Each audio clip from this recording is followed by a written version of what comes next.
Ingeniero Alfredo Molinas, gracias por acompañarnos aquí en Canal Pro. Muchas gracias por las invitaciones. Y felicidades, y transmito a mis colegas también las felicitaciones. Creo que los ingenieros del campo tenemos mucho que hacer todavía para alimentar al mundo en forma sostenible. Y de lo que estábamos hablando, una rica charla antes de entrar ahora en vivo y compartir con ustedes acerca de las normativas actuales que tenemos en nuestro país y las que fomentan, y nos va a estar explicando a continuación el ingeniero, el desarrollo sostenible, principalmente en la producción agropecuaria. Ingeniero, haciendo un poquito de historia, hablaba usted acerca del año 1992, lo que tenía nuestra propia Constitución Nacional, de la forma que fuimos todos relegados hasta el 89, muchos cambios históricos y tecnológicos que año tras año vamos teniendo, ¿no? Bueno, la historia siempre en el desarrollo, como yo le llamo, jurídico, institucional, inclusive cultural del Paraguay, tiene periodos que van cambiando con la agricultura.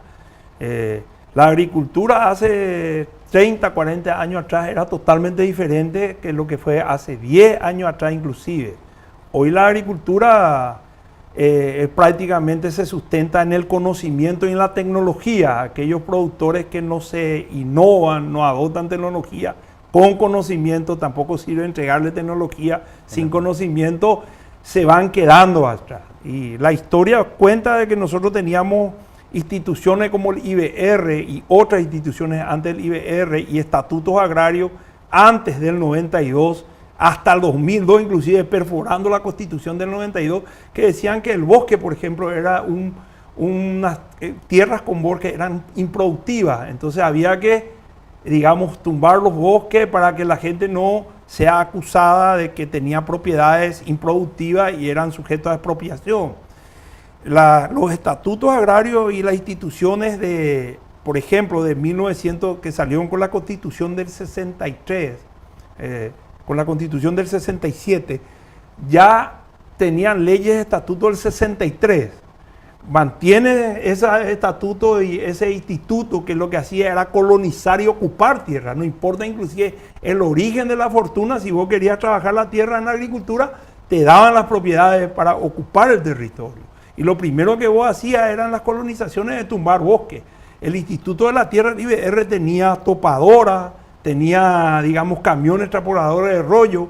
Ellos mismos, el Estado era el principal, digamos, que hacía los desmontes. Es decir, en 1973, sobre la Constitución del 67, sobre el artículo 1132, se crea por primera vez en la historia el Instituto Forestal Nacional, que hoy se conoce como el Infona, y sale una ley 422 que decía que propiedades de mayor a 20 hectáreas tenían que dejar el 25% de bosque nativo. Es decir, ahí por primera vez en la historia se empieza a pensar en proteger el bosque, pero era para proteger la industria forestal en ese momento. No era para proteger para fines que tienen que ver con la biodiversidad o con la conservación de los bosques, con los servicios ambientales. Esos son nuevos conceptos que aparecen después de la cumbre de Río de Janeiro, que es la cumbre de la tierra, la primera vez en donde se firmó 5 documentos, prestarle especial atención al bosque que estaba desapareciendo. El segundo documento fue la Declaración de la Tierra,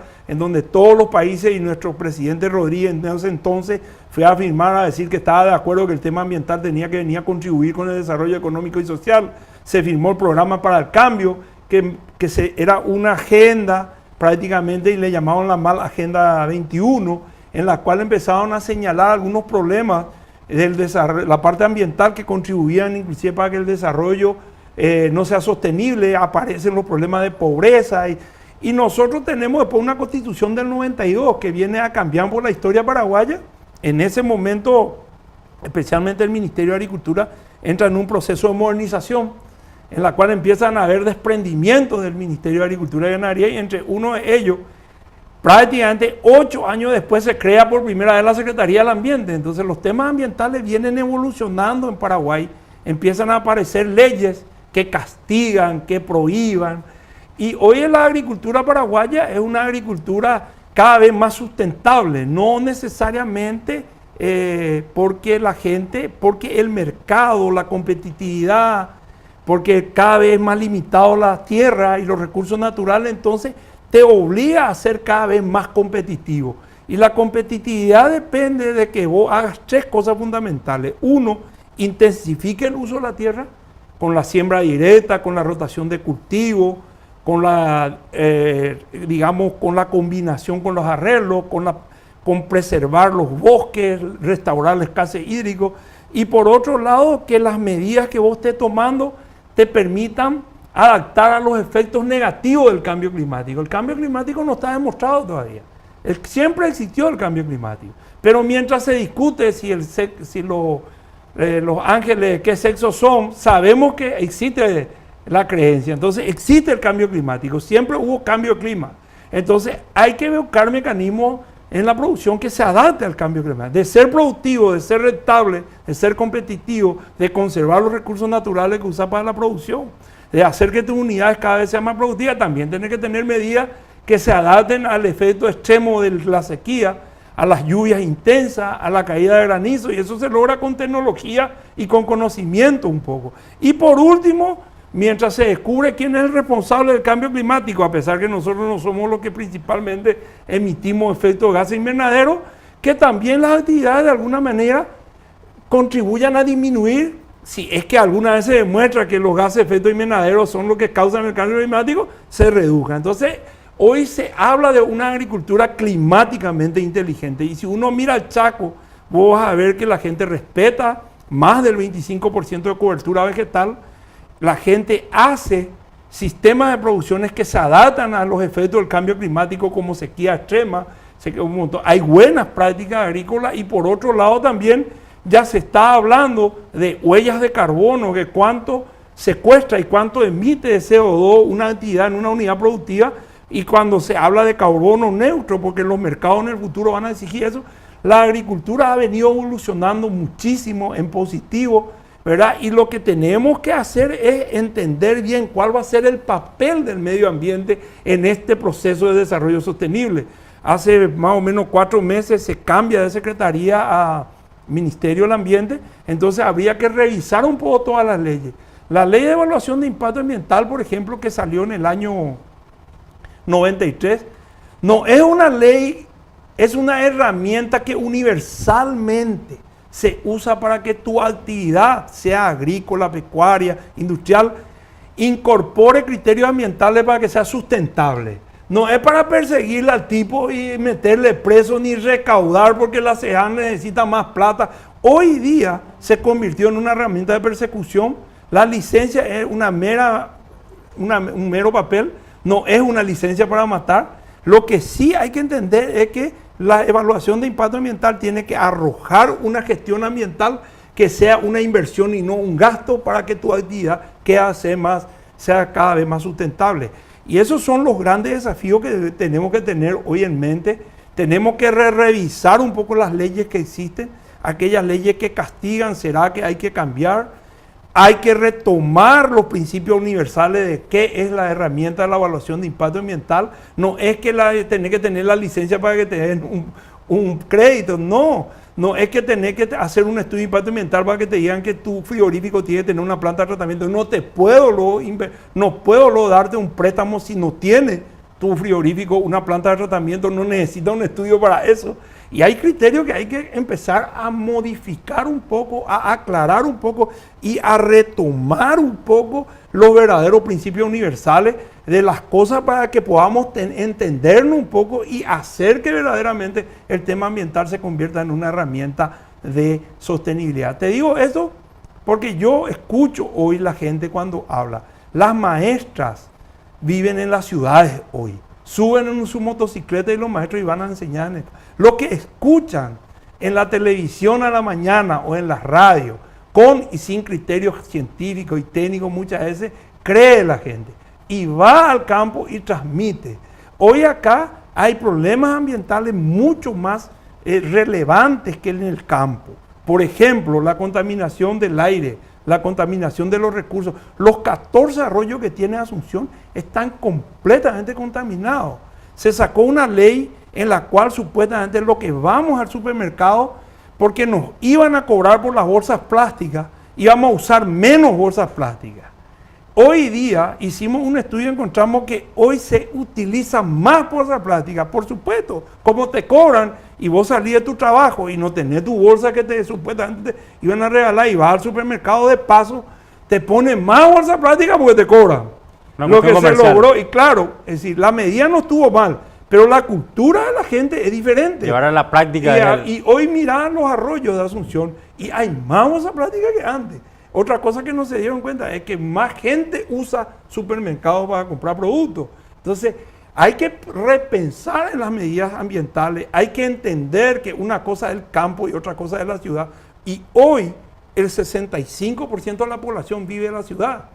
El gran debate es el qué queremos hacer con el campo, que siga produciendo o le vamos a poner trabas, o le vamos a seguir tirando piedra para cosechar a la gente que produce. Es todo un tema que hay que replantear y pensar bien qué es lo que pensamos, que si el tema medioambiental va a ser una traba o si el tema medioambiental va a contribuir a que estas actividades cada día sean más sustentables para poder tener una mayor calidad de vida. Ingeniero, Paraguay, su reflexión. Paraguay como productor de alimentos a nivel mundial prácticamente, en esta parte del continente somos productores de alimentos y Paraguay también está allí entre los países.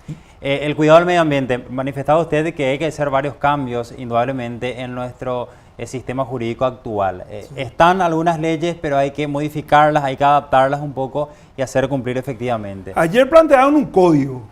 La gente cambia. Vienen los procesos democráticos y cambian la autoridad. El que viene interpreta como quiere. La evaluación de impacto ambiental es una herramienta de gestión ambiental, no una herramienta para perseguir a la gente, ni para recaudar para que la Secretaría del Ambiente, hoy Ministerio del Ambiente, tenga un presupuesto. El presupuesto de la Secretaría del Ambiente tiene que venir del Fondo 10, el Fondo 10 que le llaman, que es Fondo del Tesoro. No le van a poner Fuente 30, que tiene que salir a recaudar, entonces tiene que salir a perseguir a la gente. Entonces, ese tipo de criterios hay que manejar. Tenemos áreas protegidas. Las ONG quieren que se siga diciendo que el 15% de la superficie del territorio paraguayo es área protegida. Pero en realidad se compraron solamente el 50% de las propiedades, pues eran del Estado luego. Hay una propiedad que es el bosque atlántico alto paranaense, la mata atlántica de todo el mundo, que es San Rafael, de 1982 área silvestre protegida. Nunca se compró una hectárea. Hace poco compró una ONG y donó 500 hectáreas, pues son 73.000 hectáreas. Se necesita 390 millones de dólares para comprar toda esa propiedad. ¿Quién va a dar en un país en donde los temas sociales son más importantes y prioritarios hoy, destinar 390 millones de dólares para comprar un área protegida de esa naturaleza? Tenemos que sentarnos a pensar qué vamos a hacer. Si vamos a seguir jodiéndole a la gente que tiene esas propiedades, o le vamos a comprar de una vez por todas, o vamos a dejar de comprar kits escolares, merienda escolar para comprar áreas protegidas. Yo fui ministro del Ambiente, la gente me decía, no vamos a dejar de comprar kits escolares y merienda escolar para criar monos. Te decían en tu cara. Entonces hay que sentarse a pensar en serio qué es y cuáles son los problemas ambientales. Son urbanos. ¿Cómo vamos a manejar las aguas negras? El problema es la contaminación del aire. Esos son los problemas. Pero la gente ve supuestamente una deforestación y se vuelve cerrada la vestidura. Pero sin embargo, camina sobre las cloacas día a día y nadie le interesa, ni nadie hace... Esos son los temas que hay que poner en el debate para corregir. No puede venir cada miembro actual e interpretar la ley como él quiere. Las herramientas ambientales tienen sus principios universales. El desmonte es una cosa y la deforestación es otra cosa. La planificación, usar la tierra para usar una propiedad en el campo, es un mecanismo científico y técnico cómo planificar. Se hace el estudio del suelo, se ve las variables de la tierra y no existe el cambio de uso del suelo. Lo que existe es el cambio de uso de la tierra. Y el suelo es el principal estudio. Se estudia la génesis del suelo para saber, se mapea según la taxonomía y la cartografía, se valora la capacidad productiva de la tierra y de acuerdo al proyecto se establece la actitud. Con la capacidad se determina la preferencia de uso, pero el que define el uso es el propietario y tiene que cumplir con las leyes. Y cuando hay en el Chaco está permitido lo de monte, es producto de un plan de uso de la tierra, que es un principio universal técnico científico, puede hacer desmonte. No se puede publicar eso como deforestación, pero la gente acá publica como deforestación. Entonces tenemos que ponernos de acuerdo.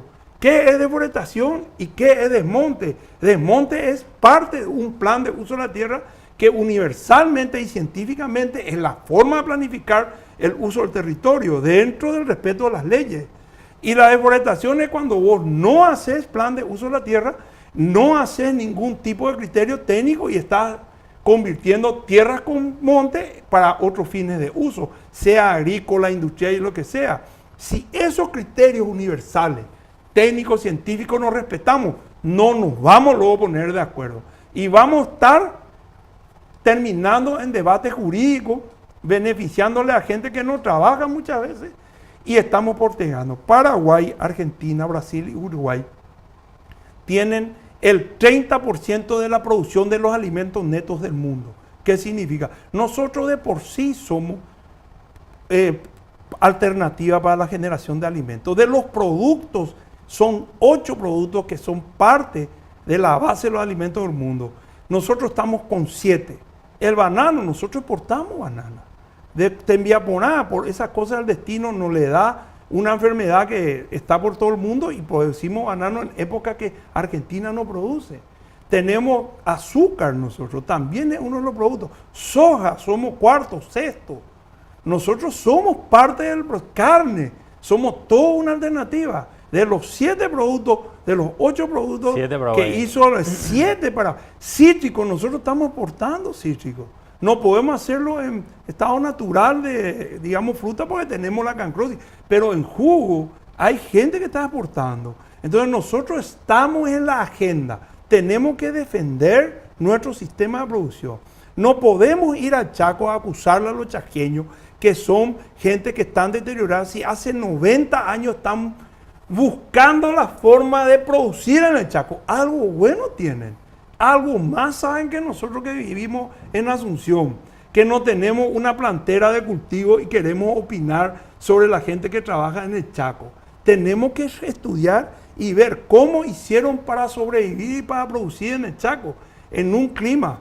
¿Cómo podemos buscar alternativas para mayor preservación? ¿Qué le vamos a dar a la gente que protege sus bosques? ¿Algún beneficio? Hoy en la región oriental, yo saqué la ley que prohíbe los desmontes en la región oriental, que era una ley temporaria. Las 2 últimas ampliaciones se hicieron por una cuestión ideológica y una cuestión política.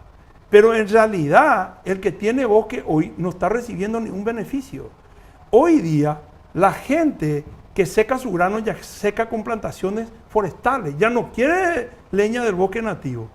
Porque, no porque es ambientalista, es más barato los chips de plantación. Esa es otra bola también de que son ambientalistas puros.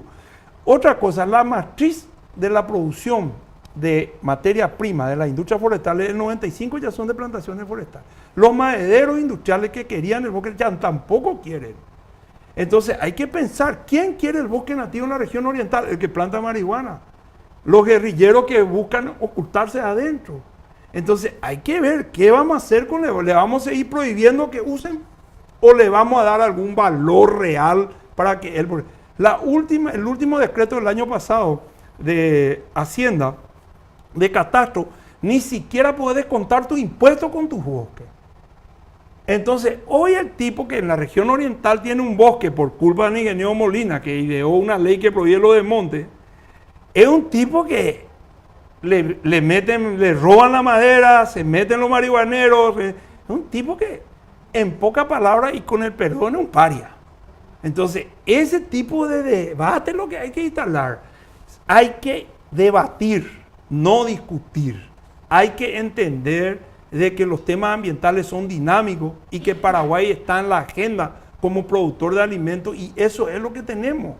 Eso es lo que nos hace hoy una presentación diferente a nivel mundial por la importancia y que somos 7 millones. Si eso no entendemos y anteponemos nuestros intereses políticos o nuestros intereses ideológicos, no vamos a construir el desarrollo sostenible que pretendemos. Yo, en mi visión, la experiencia que he tenido en administrar el Estado, yo vengo de un colegio salesiano y pienso que el debate tiene que ser real. No se puede debatir con principios ideológicos, porque el interés de la gente está por encima de todo. Y Paraguay, ¿qué es lo que tiene? La agricultura, la ganadería, los desafíos industriales están bien. Pero ¿qué es lo que es más importante? Un desafío industrial en el cual vos apretás un tornillo o un cable y mañana los vehículos que estás haciendo a nivel internacional caen y vos tenés. Sin embargo, si vos producís fibra de algodón, producís carne y vas transformando, son genuinos nuestros, producción nuestra, nuestra propia materia prima. Nosotros no vamos a depender de... Y esto tiene una demanda en crecimiento. Ingeniero Alfredo Molinas, un placer tenerlo aquí en los estudios de Canal Pro. Muchísimas gracias. Muchísimas gracias. Bueno, pasaba así el ingeniero agrónomo Alfredo Molinas hablando de todo un poco, dejando su punto de vista sobre el medio ambiente, cómo se está trabajando actualmente en Paraguay, las normativas que promueven el desarrollo también de la producción sostenible y promover el debate, instalar el debate a nivel nacional.